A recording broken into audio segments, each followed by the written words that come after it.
بسم اللہ الرحمن الرحیم۔ نیل کی ساحرہ، ایک جادوگر کی سرگزشت جو فرعون بننے والا تھا، لیکن وہ فتنگر ایک حسین ملکہ کا غلام بن کر رہ گیا۔ ایپیسوڈ 22، وادی موت سے سکندریہ تک۔ میں سر پکڑ کر بیٹھ گیا۔ میرے والد کی لاش میرے سامنے پڑی تھی۔ وہ مجھے بد دعا دینے کے لیے زندہ رہے تھے اور مجھ پر لعنت بھیج کر دیوتا اوزیرس کے حضور پہنچ گئے تھے۔ تاریکی پھیلنے لگی اور اب گھنگور اندھیرے میں اپنے والد کی لاش کے ساتھ اکیلا تھا۔ اس وقت میرے دل کی حالت جیسی ہو رہی تھی اسے الفاظ میں بیان نہیں کر سکتے۔ ایک بار پھر انتہائی مایوسی کے عالم میں مجھے خودکشی کر لینے کا خیال آیا۔ میری پیٹی میں خنجر موجود تھا جو مجھے ایک ہی وقت میں مایوسیوں اور غموں سے نجات دلا سکتا تھا، میری روح کو آزاد کر سکتا تھا۔ آزاد، ہاں آزاد، تاکہ وہ آنتی میں اپنے گناہوں کی جواب دہی کے لیے پہنچ جائے۔ افسوس میں مر بھی نہیں سکتا تھا۔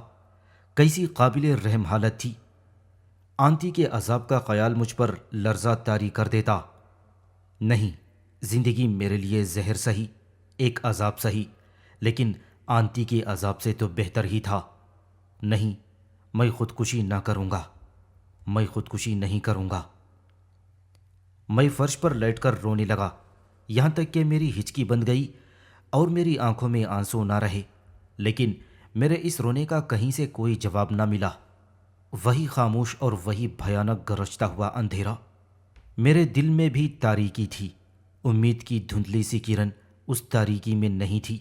میری روح تاریکیوں میں بھٹکتی رہی لیکن روشنی نہ پا سکی۔ دیوتا مجھے چھوڑ چکے تھے اور انسانوں نے مجھے بھلا دیا تھا۔ ایک انجانا سا خوف مجھ پر مسلط ہونے لگا، اور عجیب خوف تھا وہ، جس نے میرے دل کو برف کی ڈالی کی طرح سرد کر دیا تھا۔ میں اٹھا کہ وہاں سے بھاگ جاؤں، لیکن اس اندھیرے میں کہاں جا سکتا۔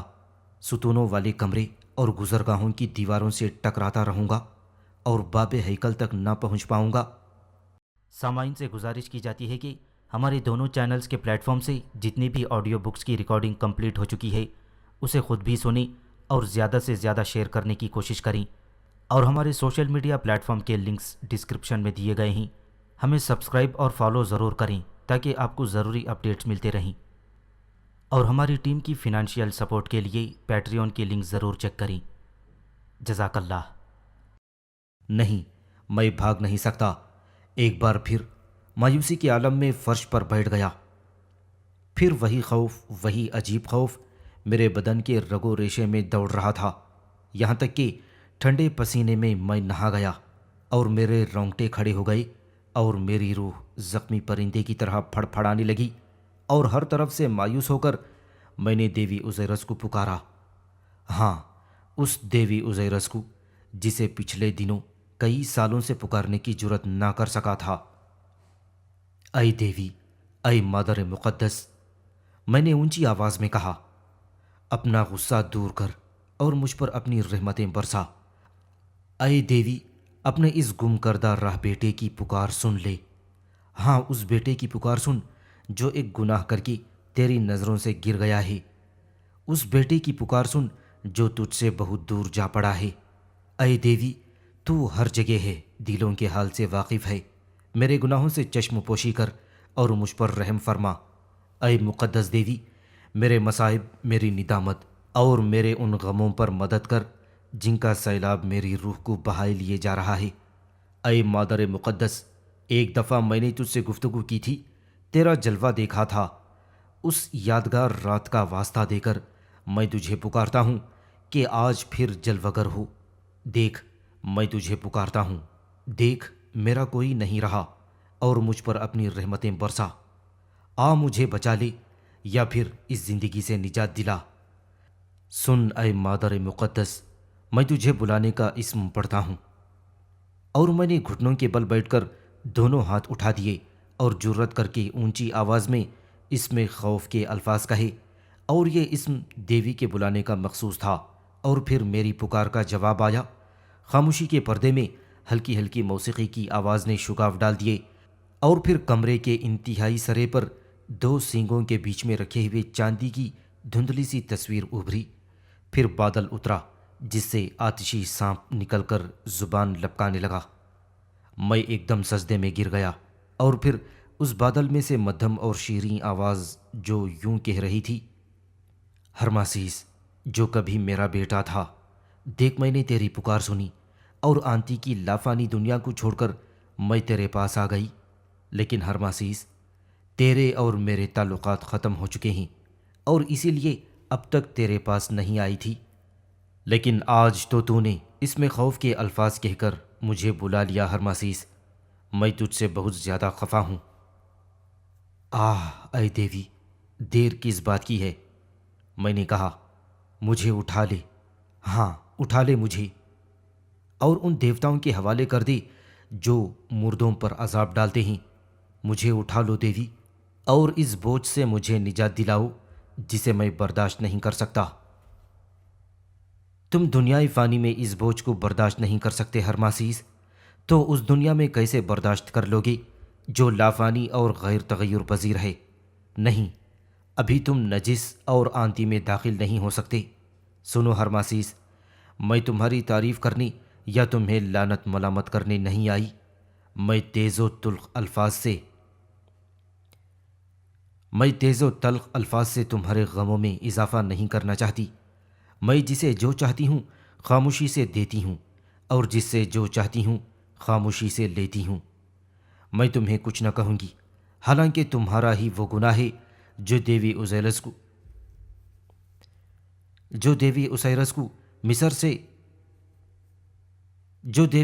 کو مصر میں محض ایک افسانوی کردار بنا دے گا۔ کوئی مجھے پوجنے والا نہ رہے گا۔ ہرماسیس، تم نے بہت بڑا گناہ کیا ہے، اور اس کی سزا بھی اتنی ہی بڑی ہوگی جیسا کہ میں نے تمہیں پہلے سے آگاہ کر دیا تھا، اور یہ سزا تمہیں اس فانی دنیا میں بھی بھگتنا پڑے گی اور آنتی میں بھی۔ لیکن میں نے یہ بھی کہا تھا کہ ایک ایسی راہ بھی ہے جو تمہیں دوبارہ دیوتاؤں کی خوشنودی کی منزل تک پہنچا دے گی، یعنی پشیمانی اور ندامت۔ اور ہرماسیس، تم اسی راہ پر گامزن ہو، تم اداس و غمگین دل لیے اسی راہ پر چلتے رہو گے یہاں تک کہ تمہاری زندگی کی آخری منزل آ جائے گی۔ تو اب کوئی امید نہیں دیوی؟ میں نے پوچھا۔ ہرماسیس، جو کچھ ہونا تھا ہو چکا، اب تم اور کوئی بھی اسے بدل نہیں سکتا۔ مصر اب کبھی آزاد نہ ہوگا، اس کے معبد اجڑ جائیں گے، اور اس کے دیوتا افسانہ بن کر رہ جائیں گے، اور اجنبی فاتح اس ملک کو نسلاً بعد نسلاً غلامی کی زنجیروں میں جکڑتے رہیں گے۔ نئے مذاہب پیدا ہوں گے، اور مصر کے اہرام کے سائے میں اور معبد کے کھنڈروں پر نئے مذاہب کے معبد بنیں گے۔ اس سرزمین میں دیوی دیوتاؤں کی کبھی پوجا نہ ہوگی۔ نئے مذاہب کے ساتھ نئے دیوتا جنم لیں گے، اور ان دیوتاؤں کو پوجنے والے ہمارا مذاق اڑاتے جائیں گے، اور ہمیں پوجنے والوں کو جاہل اور بے وقوف کہیں گے۔ اس پر میں نے کہا، میں کیسے تباہ ہو گیا، ہائے میں کہیں کا نہ رہا۔ میں رندھی ہوئی آواز میں چلا اٹھا تھا، ہاں تم برباد ہو گئے، لیکن اب بھی تم کچھ کر سکتے ہو۔ تمہیں اسے تباہ کرنا ہے جس نے تمہیں تباہ کیا ہے، کیونکہ یہی دیوتاؤں کی مرضی ہے۔ ہرماسیس، تمہیں ایک نشانی دی جائے گی، اور جب تمہیں وہ نظر آئے تو فوراً کلوپترا کے پاس جانا، اور اس ترکیب سے جو ہم تمہیں سمجھا دیں گے اپنا بدلہ اس سے لے لینا۔ ہرماسیس، تمہیں انتقام لینا ہے، ہاں تمہیں اس ہستی سے انتقام لینا ہے جس نے تمہیں تباہ کیا۔ شاید اس طرح تمہاری نجات ہو جائے۔ اور اب ہرماسیس سنو، تم نے وعدہ خلافی کی اور گناہ کیا تھا، شاید اس طرح تمہاری نجات ہو جائے۔ اور اب ہرماسیس سنو، تم نے وعدہ خلافی کی اور گناہ کیا تھا، چنانچہ جب تک تمہارے گناہ کا داغ نہیں دھل جاتا میں تمہارے پاس نہیں آؤں گی۔ تاہم اتنا یاد رکھو کہ دیوتاؤں کی محبت مقدس اور لافانی ہوتی ہے۔ دنیا کے رنج و غم اور زمانے کے نشیب و فراز اسے کم نہیں کر سکتے۔ ہرماسیس، اب بھی وقت ہے، اس سے پہلے کہ تم اس دنیا سے اٹھا لیے جاؤ، اپنے گناہوں کا کفارہ ادا کرو۔ ہاں اب بھی وقت ہے، نیک کام کر کے اپنے گناہوں کے داغ دھو لو تاکہ عالم ارواح میں ہم تم ایک بار پھر مل سکیں۔ تم نے وعدہ خلافی کی ہے، تم نے غداری کی ہے، تمہارے گناہ کا پھل یہ ہوگا کہ تمہارے بعد کوئی میرا نام لیوا نہ رہے گا۔ تاہم میں لافانی ہوں، ہر چند کہ تم گنہگار ہو میں تمہارے ساتھ رہوں گی۔ یہ اور بات ہے کہ تم مجھے دیکھ نہ سکو گے، تم کہیں بھی جاؤ گے میں تمہارے ساتھ رہوں گی، چاہے تم آسمان پر پہنچ جاؤ، چاہے آنتی کی تاریک گہرائیوں میں، چاہے کسی صورت میں جنم لو، تم مجھے اپنے قریب پاؤ گے۔ اس فانی دنیا میں بھی اور اس لافانی دنیا میں بھی میں تمہارے ساتھ رہوں گی، بشرطے کہ تم اپنے گناہ کا کفارہ ادا کر سکے، کیونکہ دیوتاؤں کی مقدس اور لافانی محبت کا تقاضا یہی ہے۔ چنانچہ خیال کرو اے ہرماسیس کہ دیوتاؤں کی محبت بہتر ہے یا ایک دنیا دار عورت کی۔ اور اب میں تم سے رخصت ہوتی ہوں، خبردار اب مجھے بلانے کی جرت مت کرنا۔ اور پھر آواز رک گئی، آتشی سام سمٹ کر بادل کے قلب میں داخل ہو گیا، اور اب بادل اوپر اٹھا اور ہوا میں تحلیل ہو گیا۔ سنگوں میں پھنسا ہوا سانپ مدھم ہونے لگا اور رفتہ رفتہ غائب ہو گیا۔ اور جب کہ دیوی عالم فانی سے عالم جاودانی کو تشریف لے جا رہی تھیں، سسترم بجنے لگا، یہ آواز بھی دور ہوتی چلی گئی۔ اب حجرے میں بھیانک خاموشی طاری تھی۔ میں نے سر جھکا لیا، میرا ہاتھ والد کی سرد لاش کو چھو رہا تھا، لیکن میرے دل میں امید کی نئی شعاع روشن ہو گئی تھی۔ میں نے دیوی سے بے وفائی کی تھی، لیکن وہ اب بھی مجھے چاہتی تھی اور مجھے بھی اس سے محبت تھی۔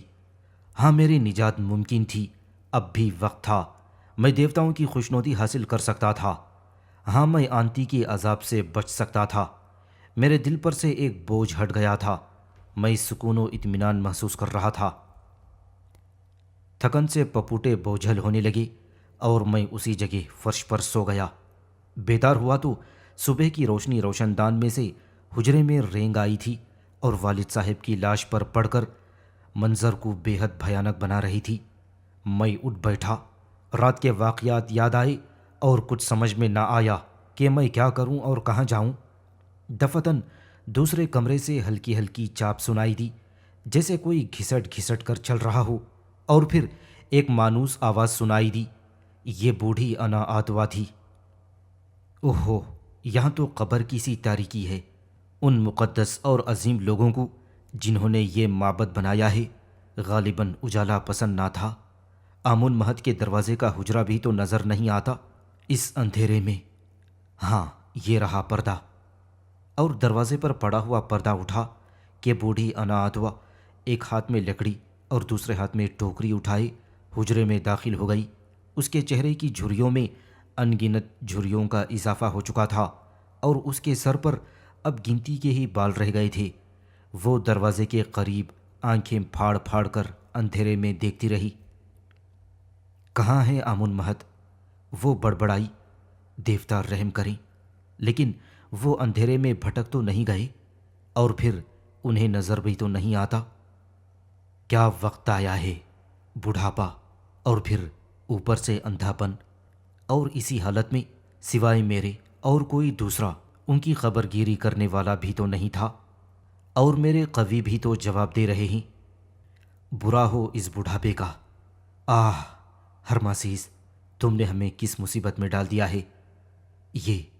یہ کیا ہے؟ فرش پر سو رہے ہیں؟ پہلے تو کبھی نہ سوئے تھے فرش پر۔ ہائے، یوں ٹھنڈے پتھروں پر سونے سے اکڑ نہ جائیں گے؟ آمن مہد اٹھو، سویرا ہو چکا ہے، اٹھو بھائی۔ اور وہ والد صاحب کی لاش کے قریب پہنچی۔ ارے یہ تو مر گئے اور کوئی ان کے پاس نہ تھا۔ ہائے یہ کیا ہو گیا؟ اور وہ یوں چیخ کر روئی کہ معبد کے دیوار لرز اٹھے۔ خاموش، میں نے کہا، اور آتوا کے سامنے آ گیا۔ تم کون ہو؟ وہ چلائی اور ٹوکری اس کے ہاتھ سے چھوٹ گئی۔ کمینے، خونی، تجھے اس بوڑھے اور مصر کے تنہا مقدس آدمی کو قتل کرتے شرم نہیں آئی؟ تجھے دیوتاؤں کا خوف بھی نہیں؟ یاد رکھ، تجھ پر غضب نازل ہوگا، حالانکہ دیوتاؤں نے ہمیں بھلا دیا ہے۔ لیکن وہ اپنے کاہن اعظم کا بدلہ لیں گے۔ آتوا، میری طرف دیکھو، میں نے کہا۔ ہاں ہاں دیکھا تیری طرف کمینے، آوارہ گرد، خونی، ایک بوڑھے اور اندھے آدمی کو مارتے وقت تجھے ذرا بھی رحم نہ آیا؟ ہائے وہ غدار ہرماسیس، دیوتا جانے کہاں اپنا کالا منہ چھپائے بیٹھا ہے، اور اب تو نے آمن مہت کو مار ڈالا۔ اس دنیا میں اب میرا کوئی نہ رہا۔ اس غدار ہرماسیس پر میں نے اپنے نواسے کو بھی قربان کر دیا، اور اب میں اس دنیا میں تنہا رہ گئی۔ لے مجھے بھی مار ڈال، دیکھتا کیا ہے، آگے بڑھ اور اس بڑھیا کا خاتمہ کر دے۔ میں اس کی طرف بڑھا تو آتوا یہ سمجھ کر کہ میں اسے قتل کرنے جا رہا ہوں، انتہائی خوف کے عالم میں چلائی، نہیں رحم دل آدمی، مجھے مت مار۔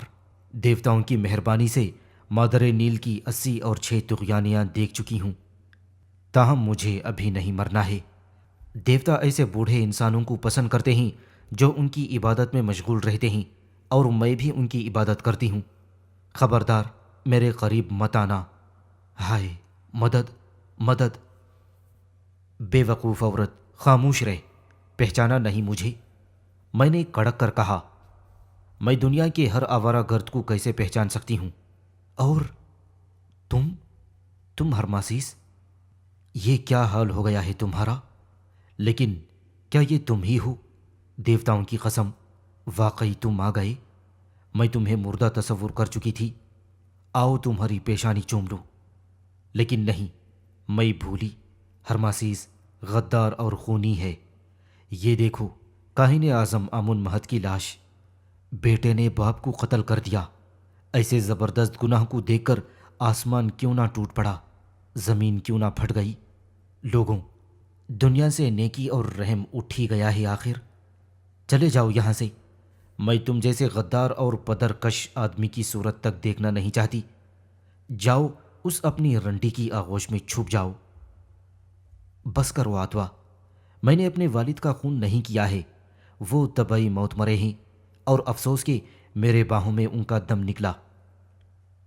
اگر یہ بات ہے تو وہ یقیناً تم پر لعنت بھیجتے مرے ہوں گے۔ ہائے ہرماسیس، آمن مہت نے تو تمہیں زندگی دی اور تم نے انہیں موت دی۔ واہ کیا اچھا بدلہ دیا تم نے۔ ہائے میں بوڑھی ہو چکی ہوں، اس عمر میں غموں کے کئی پہاڑ مجھ پر ٹوٹے ہیں، لیکن دیوتا جانتے ہیں کہ یہ غم پچھلے سب غموں پر بھاری ہے۔ جاؤ ہرماسیس، چلے جاؤ یہاں سے۔ آتوا، خود میرے پچھلے گناہ اور غم کیا ہی کم ہیں کہ تم بھی۔ ہاں میں بھولی، اور کیا گناہ ہے تمہارا؟ ایک عورت ہی تو تمہاری تباہی کا باعث رہی۔ عورت ابتدائے آفرینش سے مردوں کو تباہ کرتی رہی ہے، اور یوم آخرت تک تباہ کرتی رہے گی۔ میں نے اس عورت کو پہلے دیکھا تھا، اور مجھے اعتراف ہے کہ اتنی حسین عورت نہ پہلے کبھی تھی اور نہ آئندہ کبھی ہوگی۔ عورت کیا ہے؟ دیوتاؤں کی طرف سے چھوڑا ہوا ایک تیر ہے جو مردوں کے دل چھلنی کر دیتا ہے۔ تم ہی پر کیا منحصر ہے ہرماسیس؟ اسے جو بھی دیکھتا ہے اپنے حواس کھو بیٹھتا ہے۔ واقعی تمہارا کوئی قصور نہیں۔ آگے آؤ کہ میں تمہاری پیشانی پر بوسہ دوں۔ تمہاری یہ مقدونی ملکہ آفت کی پرکالا ہے، اور اس کی دام حسن میں کسی کا گرفتار ہو جانا قدرتی امر ہے، اور قدرت پر کس کا زور چل سکا؟ لیکن وہ حسین ہونے کے ساتھ بڑی مکار اور ظالم ہے۔ غالباً تمہیں معلوم نہیں، تمہاری اس مقدونی ملکہ نے کاہنوں کو جلاوطن کر دیا ہے۔ البتہ تمہارے والد کو یہ سزا دی گئی، دیوتا جانے اس میں اس کی کیا مصلحت تھی۔ اسی پر بس نہ کرتے ہوئے اس نے مصر کے دیوتاؤں کی پوجا ممنوع قرار دے دی، اور اب آمن مہت بھی اس دنیا میں نہ رہے، اور میں سمجھتی ہوں کہ یہ اچھا ہی ہوا۔ زندگی تمہارے والد کے لیے ایک ناقابل برداشت بوجھ بن کر رہ گئی تھی۔ اور یہ بھی سن لو ہرماسیس کہ آمن مہت تمہیں بالکل مفلس اور خلاش نہیں چھوڑ گئے۔ جب انہیں تمہاری سازش ناکامی کی خبر ملی تو انہوں نے ہماری ساری پونجی ایک جگہ چھپا دی، اور انہوں نے یہ دولت کہاں چھپائی ہے یہ میں تمہیں بتا دوں گی، کیونکہ تم ہی اس کے اصلی وارث ہو۔ دولت کا ذکر مت کرو آتوا، میں اس پر لعنت بھیجتا ہوں۔ میں کہاں جاؤں اور کہاں اپنا کالا منہ لیے بیٹھ رہوں؟ ٹھیک ہے ٹھیک ہے، تمہیں یہاں تو رہنا ہی نہ چاہیے۔ اگر لوگوں کو تمہاری موجودگی کا علم ہو گیا تو وہ تمہارے بدن پر موم پوت کر تمہیں زندہ ہی سلگا دیں گے۔ میں تمہیں ایک محفوظ جگہ چھپا دوں گی، اور آمن مہد کے کفن و دفن سے فارغ ہونے کے بعد ہم دونوں یہاں سے بھاگ کر کسی دور افتادہ خطے میں اس وقت تک چھپے رہیں گے جب تک کہ حالات بہتر نہیں ہو جاتے۔ ہائے عجیب دنیا ہے جس میں دکھ ہی دکھ ہیں۔ دیوتاؤں کی قسم، دریائے نیل کی کیچڑ میں اتنی جونکیں کبھی نہ ہوں گی جتنی کہ اس دنیا میں دکھ آئے ہیں۔ چلو میرے ساتھ، چلو ہرماسیس۔ چنانچہ آتوا نے مجھے اپنے گھر میں چھپا دیا تھا، اور وہاں میں پورے 80 دن تک چھپا رہا۔ اس عرصے میں حنوط کرنے والوں نے میری والد کی لاش کو حنوط کر کے دفن کرنے کے قابل بنا دیا۔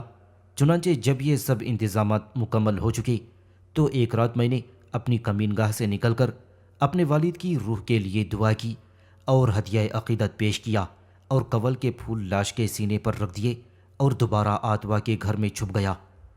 دوسرے دن دیوی اوزیرس کے معبدوں کے کاہن آئے اور میرے والد کے تابوت کو اٹھا کر جھیل مقدس تک لے گئے۔ وہاں مردے لے جانے کی کشتی میں وہ تابوت ریشمی شامیانے کے نیچے رکھ دیا گیا، اور پھر کاہن ہاتھ اٹھا اٹھا کر دعائیں پڑھنے اور موت کے گیت گانے لگے۔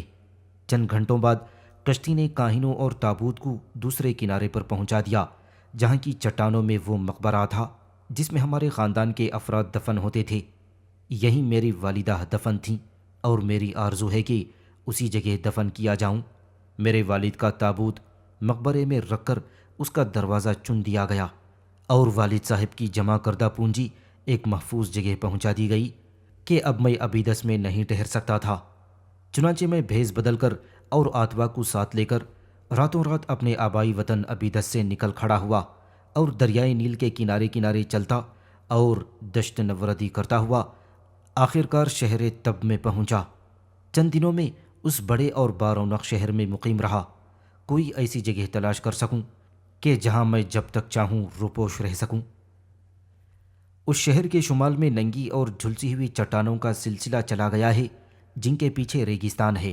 ان چٹانوں کو کاٹ کاٹ کر قدیم فرعونہ نے اپنے مقبرے بنائے، اور ان دنوں بہت سے مقبروں کا نشان تک بھی نہیں ملتا، کیونکہ انہیں ایسی مہارت سے بند کر دیا گیا ہے کہ کوئی کہہ نہیں سکتا کہ مقبرہ کہاں ہے اور کہاں ٹھوس چٹان۔ اور یہ اس لیے کیا گیا ہے کہ چور دولت کے لالچ میں مقبروں میں گھس کر مردے کی بے حرمتی کرتے ہیں، لیکن بعض مقبرے کھلے تھے، اور یہ وہ مقبرے ہیں جن میں چور کسی طرح داخل ہو گئے تھے۔ میں ہر رات شہر سے نکل کر روپوش ہونے کی مناسب جگہ تلاش کیا کرتا، کیونکہ دن کو باہر نکلنے میں پہچان لیے جانے کا خطرہ تھا۔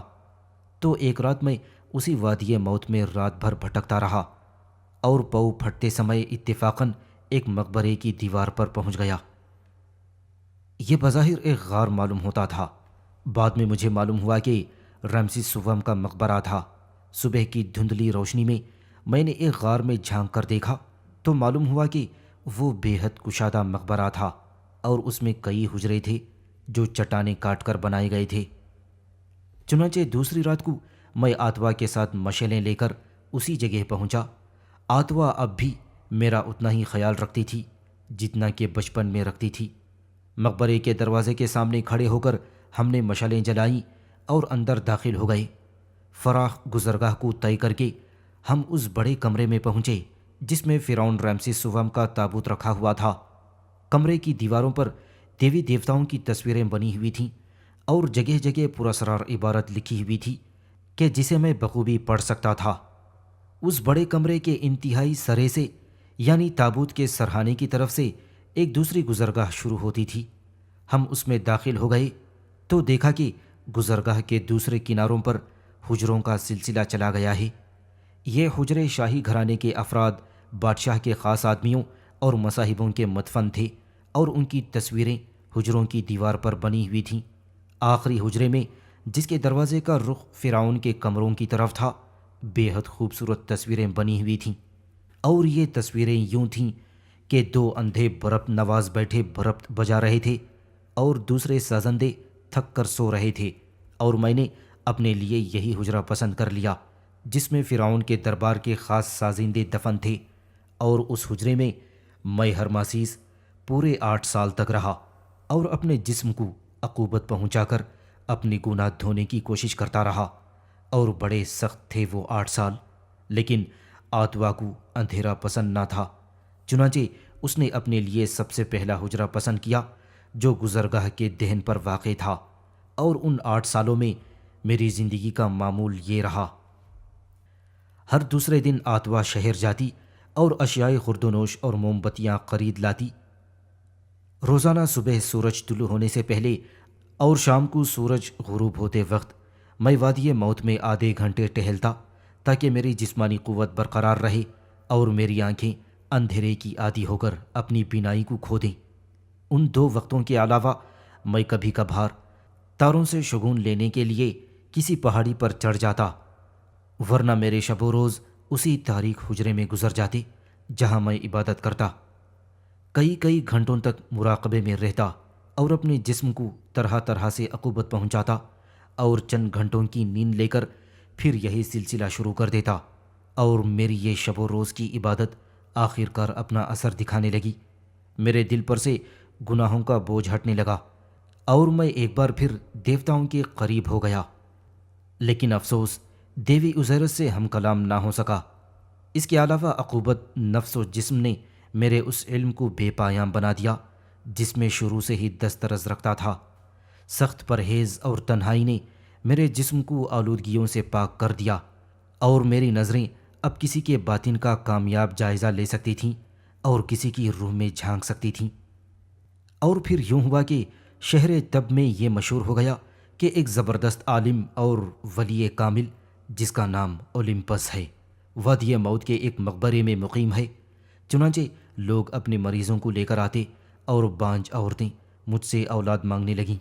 چنانچہ میں نے آتوا کی شاگردگی قبول کی اور اس سے بہت جلد جڑی بوٹیوں کا علم سیکھ لیا، اور اب میں مریضوں کو اچھا کرنے لگا، اور یوں رفتہ رفتہ میری شہرت دور دور تک پہنچی اور مشہور ہو گیا کہ اولمپس صرف حکیم اور ولی نہیں ہے بلکہ اپنے وقت کا ایک زبردست جادوگر بھی ہے جو شہر تب کے ایک مقبرے میں بیٹھ کر روحوں کو بلاتا ہے اور ان سے ہم کلام ہوتا ہے۔ اور یہ حقیقت بھی ہے کہ میں روحوں کو بلاتا اور ان سے مشورہ طلب کرتا تھا۔ چنانچہ اب ضروری چیزیں خریدنے کے لیے آتوا کو شہر نہ جانا پڑتا تھا، کیونکہ ضروریات کی چیزیں لوگ ہمیں دے جاتے جو ہماری ضرورت سے زیادہ ہوتی تھیں۔ لوگوں کا مجھ پر اعتقاد مضبوط سے مضبوط تر ہوتا چلا گیا، کیونکہ میں مریضوں کو اچھا کرنے کا کوئی معاوضہ نہ لیتا تھا اور نہ کسی طرح کے تحائف ہی قبول کرتا، لیکن اس ڈر سے کہ کوئی حکیم اولمپس کے روپ میں ہرماسیس کو پہچان نہ لے میں بہت کم اپنے حجرے سے باہر آتا۔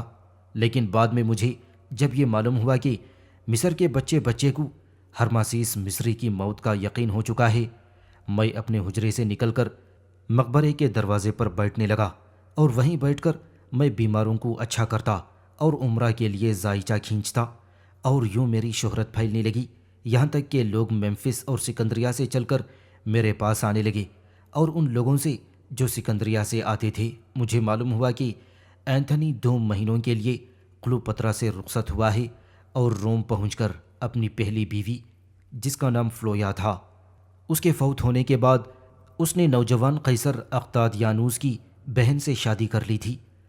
اس طرح یہ اور دوسری بہت سی باتیں جن کا ذکر کرنا میں ضروری نہیں سمجھتا مجھے ان لوگوں سے معلوم ہوئی۔ چنانچہ دوسرے سال میں نے یہ کیا کہ آتوا کو جڑی بوٹیاں بیچنے والی کے بھیس میں نے سکندریہ کی طرف روانہ کر دیا۔ میں نے اسے کہا کہ وہ ملکہ کی خادماؤں میں شارمن کو تلاش کر کے اگر اسے وفادار پائے تو اس پر میرا راز ظاہر کر دے، اور یہ بھی کہے کہ اب انتقام کا زمانہ زیادہ دور نہیں، اس لیے اپنی قسم پوری کرنے کے لیے تیار رہنا چاہیے۔ چنانچہ آتوا مجھ سے رخصت ہونے کے 5 مہینے بعد واپس آئی اور اپنے ساتھ شارمن کے دیے ہوئے تحائف لائی۔ آتوا نے مجھے بتایا کہ وہ بہت بڑی کوششوں کے بعد شارمن سے مل سکی تھی، اور پہلی ہی ملاقات کے وقت باتوں نے اس نے انجان بن کر ہرماسیس کا ذکر چھیڑ دیا، اور آخر میں کہا کہ ہرماسیس کبھی کا مر چکا ہے۔ اس پر شارمن برداشت نہ کر سکی اور رونے لگی۔ چنانچہ شارمن کا حال معلوم کر کے کیونکہ آتوا ان معاملات میں تو بڑی تیز تھی۔ اس نے یہ خوشخبری سنائی کہ ہرماسیس زندہ ہے اور اسے سلام کہتا ہے۔ اس پر شارمن فرتے خوشی سے آتوا کے جھریوں پڑے گال چومنے لگی اور وہ خوشی کے آنسو بہا رہی تھی۔ پھر اس نے میرے لیے چند تحائف آتوا کو دیے اور کہنے لگی کہ ہرماسیس سے کہہ دیں کہ شارمن اپنی قسم بھولی نہیں ہے اور میری یعنی ہرماسیس کی آمد اور انتقام کے وقت کی منتظر ہے۔ اور اس طرح بہت سی باتیں معلوم کر کے بوڑھی انا آتوا تب واپس آ گئی۔ اور پھر یوں ہوا کہ کلوپترا کے سفیر دوسرے ہی سال اس کے بہت سے تحائف اور اپنے پیغام لے کر میرے پاس آئے، اور میں نے مہر دیکھ کر خط کھولا اور اس میں لکھا تھا: ملکہ مصر کلوپترا کی طرف سے مصر کے سب سے بڑے عالم اولمپس کی خدمت میں، جو وادی موت کے مقبرے میں مقیم ہے۔ اے اولمپس، تمہاری شہرت ہمارے کانوں تک بھی پہنچی ہے اور ہم تم سے کچھ پوچھنا چاہتے ہیں۔ اگر تم نے ہماری مشکل آسان کر دی تو ہم تمہیں عزت و دولت سے سرفراز کر دیں گے۔ چنانچہ اے عالم، بتاؤ کہ ہم دوبارہ اینتھنی اور اس کی محبت کو کس طرح حاصل کر سکتے ہیں، جس پر اس کی دوسری بیوی اقتادیہ نے کچھ ایسا جادو کر دیا ہے کہ وہ ہمیں بھلا بیٹھا ہے۔ کلوپترا کا خط پڑھ کر مجھے یقین ہو گیا کہ اس میں شارمن کا ہاتھ ہے، جس نے میری تعریف کر کے کلوپترا کو یہ خط لکھنے پر اکسایا ہوگا۔ ساری رات میں غور کرتا رہا اور صبح ہوتے ہی کلوپترا کے خط کا جواب لکھا، جو کلوپترا اور اینتھنی کو تباہی کے لیے دیوتاؤں نے میرے دل میں ڈال دیا تھا۔ اور یوں لکھا میں نے: اے ملکہ مصر، اس آدمی کے ساتھ جو تمہارے ساتھ بھیجا جائے گا، تم ملک مصر جاؤ اور تمہارا اینتھنی واپس مل جائے گا۔ صرف یہی نہیں بلکہ تمہیں دوسری بہت سی چیزیں جس کا تمہیں وہم و گمان بھی نہ ہوگا، تمہیں اینتھنی کے ذریعے مل سکیں گی۔ یہ خط میں نے کلوپترا کے سفیروں کو دے دیا اور ان سے کہا کہ ملکہ کے تحائف کی مجھے ضرورت نہیں، چنانچہ وہی آپس میں تقسیم کر لیں۔ کلوپترا کے سفیر میری اس فیاضی پر حیران ہوتے ہوئے رخصت ہو گئے۔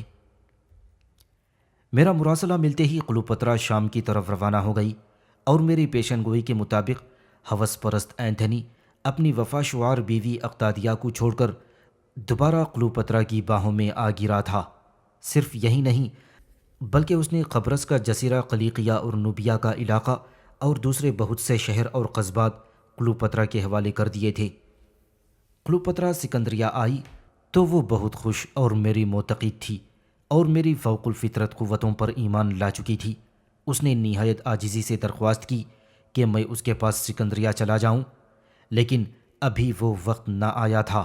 چنانچہ میں نے کلوپترا کے تحائف شکریہ کے ساتھ لوٹا دیے اور سکندریہ نہ گیا۔ اس کے بعد اینتھنی اور کلوپترا مجھ سے برابر مشورہ طلب کرتے رہے اور ہر کام کا شگون نکلواتے رہے، اور میں دیوتاؤں کی مرضی کے مطابق ان کے ہر سوال کا جواب ایسا دیتا جو بظاہر تو خوشگوار اور قابل قبول تھا، لیکن وہ تباہ کن ہوتا، اور اس عرصے میں میری ایک پیشن گوئی بھی غلط ثابت نہ ہوئی تھی۔ اور یوں سال پر سال گزرتے رہے اور میں ہرماسیس، جو اب اولمپس کے نام سے مشہور تھا، ایک بار پھر پورے مصر میں مشہور ہو گیا۔ ہرماسیس کو سب بھلا چکے تھے، لیکن اولمپس کا نام بچے بچے کی زبان پر تھا۔ پورا مصر اولمپس کے پراسرار علم کا معترف تھا۔ دن بدن میرا علم پختہ ہوتا گیا، کیونکہ میں نے جسمانی خواہشات کو مار کر دیوتاؤں سے لو لگا لی تھی۔ یہاں تک کہ پورے 8 سال گزر گئے، بارتھیا والوں سے جنگ چھڑی بھی اور ختم بھی ہو گئی۔ آرمینیا کے مفتوح بادشاہ کو زنجیروں میں جکڑ کر سکندریہ کے سڑکوں پر گھسیٹا گیا۔ کلوپترا اور اینتھنی ساموس اور ایتھنز ہو آئے۔ کلوپترا نے اینتھنی کو اکسا کر نہ صرف اقتادیہ کو طلاق دلوا دی بلکہ اسے گھر سے بھی نکلوا دیا، اور اب اینتھنی کی بے وقوفی انتہا کو پہنچ گئی تھی۔ یہ رومی فاتح اب کلوپترا کا ایسا ہی غلام تھا جیسا کہ کبھی میں رہا تھا۔ ادھر نوجوان قیصر اقتادیانوس نے اپنی بہن اقتادیہ کی توہین کو برداشت نہ کیا اور اس نے اینتھنی کے خلاف اعلان جنگ کر دیا۔ اور پھر ایک دن جب میں مقبرے کے اندھیرے کمرے میں سو رہا تھا کہ میرے والد آمون مہد میرے خواب میں تشریف لائے، اور وہ اپنے عصا پر ٹھوڑی رکھ کر کھڑے ہو گئے اور کہنے لگے: اس طرف دیکھو ہرماسیس۔ میں نے سامنے دیکھا اور میں نے دیکھا کہ سامنے سمندر ہے اور دو بیڑوں میں زبردست جنگ چل رہی ہے۔ ایک بیڑے کے جہازوں پر قیصر اقتادیانوس کے اور دوسرے کے جہازوں پر اینتھنی اور کلوپترا کے جھنڈے لہرا رہے تھے۔ اینتھنی اور کلوپترا کا بیڑا اقتادیانوس کے بیڑے کو برابر پیچھے دھکیلتا جا رہا تھا اور فتح اینتھنی کی ہوتی نظر آتی۔ پھر میں نے دیکھا کہ کلوپترا اپنے سنہری بجرے میں بیٹھی جنگ کا تماشا دیکھ رہی تھی، اور اب میری روح آہستہ آہستہ کلوپترا پر اپنا اثر ڈالنے لگی، اور اب کلوپترا ہرماسیس کی آواز سن رہی تھی جو اس کے خیال میں مر چکا تھا۔ بھاگو کلوپترا، میری آواز کہہ رہی تھی، بھاگو ورنہ ماری جاؤ گی، بھاگو۔ اس نے حیرانی سے چاروں طرف دیکھا۔ میری روح نے پھر یہی الفاظ اس کے کان میں کہے۔ اب اس کا چہرہ خوف سے سفید ہو گیا۔ دفتن اس نے بادبان کھولنے اور لنگر اٹھانے کا حکم دے دیا۔ ملاحوں نے اس کے حکم کی تعمیل کی اور کلوپترا کا بیڑا مقام جنگ سے فرار ہوتا نظر آیا۔ دوست اور دشمن چلا اٹھے، کلوپترا بھاگ رہی ہے، کلوپترا بھاگ رہی ہے۔ اور میں نے دیکھا کہ اچانک اینتھنی کی فتح شکست میں تبدیل ہو گئی، اور اس کے ساتھ ہی میری آنکھ کھل گئی۔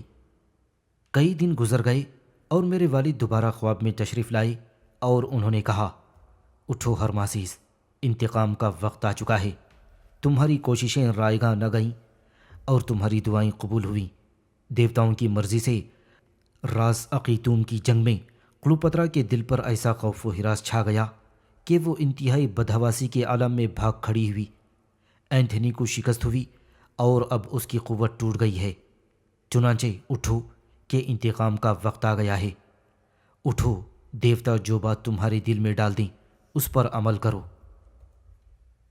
صبح میں بیدار ہوا تو حیران تھا کہ والد صاحب کہہ گئے ہیں کہ انتقام کا وقت آ چکا ہے، حالانکہ اب تک اس کی کوئی صورت پیدا نہیں ہوئی تھی۔